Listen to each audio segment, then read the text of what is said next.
La problématique du financement dans la culture en général, dans la bande dessinée en particulier, c'est extrêmement présent. C'est un sujet auquel il faut absolument s'attaquer dans tous les sens du terme, parce que les budgets, on le voit ces dernières années, ne sont pas vraiment à valoriser la culture. On est plus à faire des coupes qu'à valoriser ces choses-là. Alors quand on parle en plus d'arts qui sont moins valorisés que les autres, moins présents dans les médias, ben c'est encore plus difficile d'avoir du financement et d'avoir de la reconnaissance. Et on se retrouve avec des artistes qui finalement travaillent gratuitement, très souvent. C'est facile de demander à quelqu'un ah, fais-moi un petit dessin, c'est rien. Est-ce qu'on demanderait à un avocat fais-moi une petite consultation comme ça pour rien, mais c'est rien? Je suis pas sûr, moi.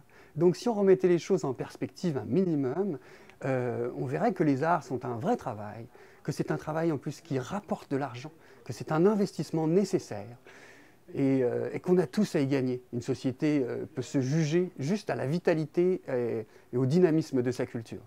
Donc à travers le prisme, le petit prisme de la bande dessinée québécoise, je pense qu'il y a quelque chose à faire.